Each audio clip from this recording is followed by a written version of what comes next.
that lasts for some time becomes corrupt. We see it again and again. So if it's going to stay fresh, if it's going to stay real, authentic, then it has to be manifested and then withdrawn. And then manifested in a different place, at a different time, in a different way, under a different name, from a different teacher. That's just the way it is. Huh? It's just the way it is. And now I could go into a long lecture about hyperdimensional shadows and time and the higher fractal shapes of reality and all this stuff. But what it really comes down to is get it while you can. Get it while you can. Okay? So, without a lot of metaphysical baggage. It's available now, so get it now. If you can get it, if you can download it, if you can store it, if you can save it, if you can pass it on, that's very good service. So do that. We recommend that. We ask that. We ask that you do that. Because people did that, we know about great teachers, great masters, incarnations of the Lord, and so many things. Because this information was passed down from ancient times. Parampara. Evam parampara praptam imang rajrishayo vidu. This ancient knowledge was passed down by the process of disciplic succession. And the great kings understood it in that way. But now, Krishna says, the succession has been broken. So I have to speak the knowledge again. See, this is what happens every time. A school will manifest for some time, then it will be withdrawn, but the shell, the skeleton, or the form, the external form of the school will go on, but it has become material.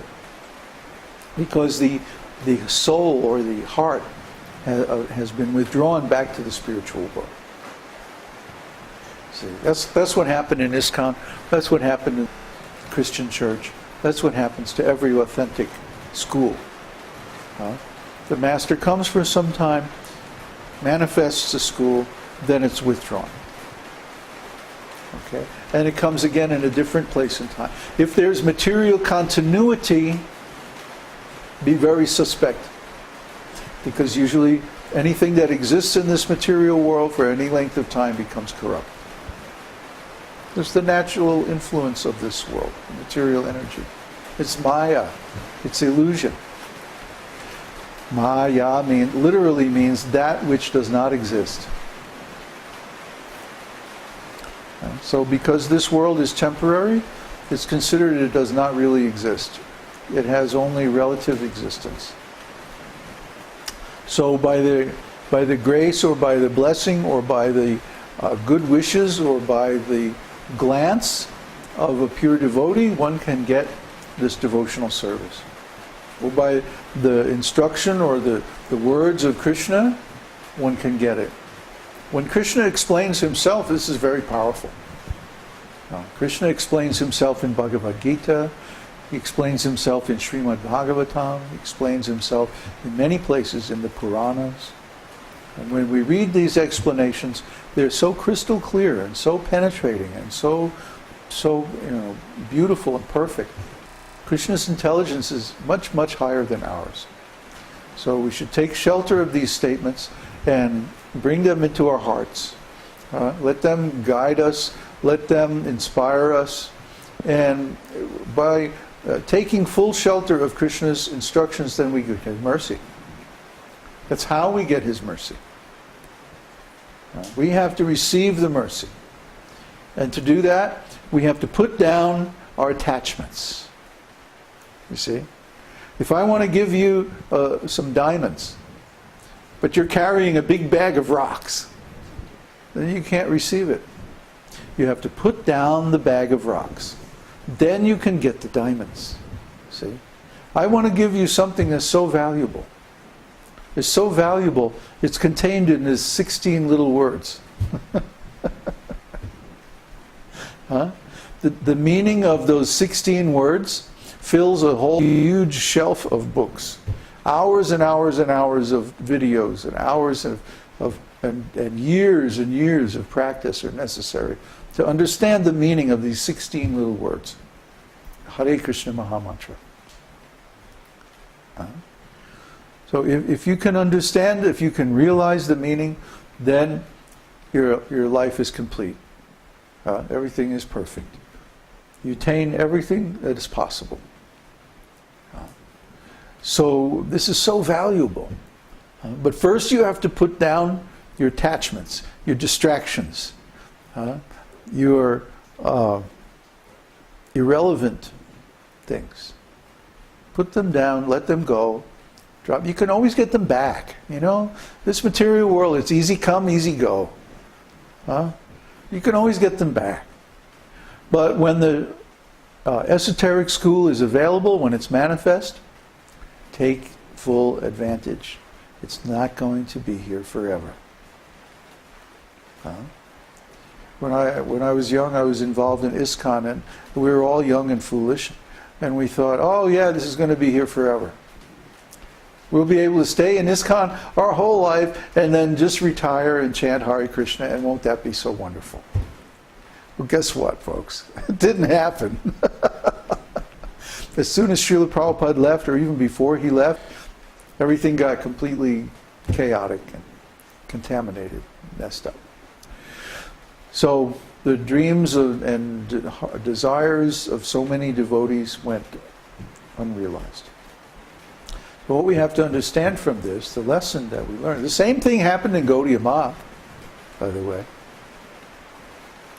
See, but they're only esoteric schools as long as the presence of the master is there. And when the master leaves, the whole thing disappears. The disease that we have, especially in Western societies, that we think we know better than the master. We think we have a better idea. And because of this, Swati made a very nice post on this.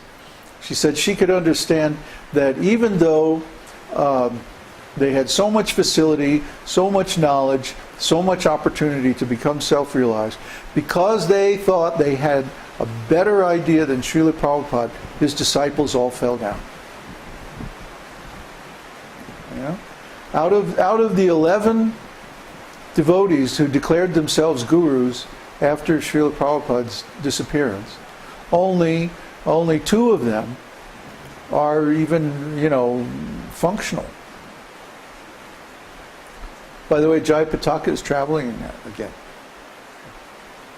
Yeah, he's still very weak, but he's actually traveling. He's in Atlanta. He was here.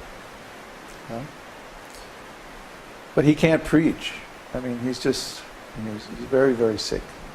He had a massive stroke. And then the other one is Sri Dayananda Maharaj, and he's like become a gay marriage advocate or something like this. So what happened to all these devotees? They all became sidelined because they thought they had a better idea. They thought they could preach better than Srila Prabhupada, and they wound up destroying all of Srila Prabhupada's work. Now all that's left is just a kind of churchy shell. So don't make the same mistake with this esoteric teaching. The more responsibility you take in spreading this teaching to others, the more you put your own initiative into organizing and spreading this teaching, the more benefit you'll get, the faster you'll attain self-realization, and the better chance you have of becoming the next generation of spiritual teacher. You get out of it what you put into it. If you make a total commitment, then Krishna will make a total response.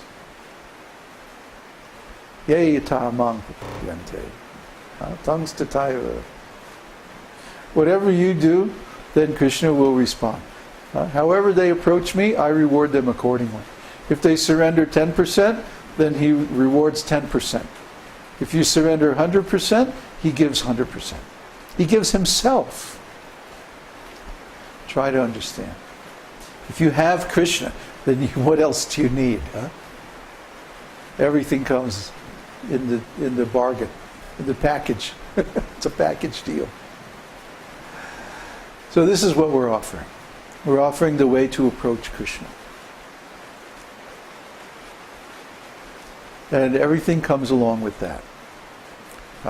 Material opulence and facility and fame and health and all kinds of things. Krishna's protection. Now, who could put a price on that? So we're experiencing all these things every day. It's our reality. It's how we live. And it may be hard to understand looking at a video over the internet that we live on a different platform. We live on the spiritual platform. It may be hard to understand looking at this little old man sitting on a chair under some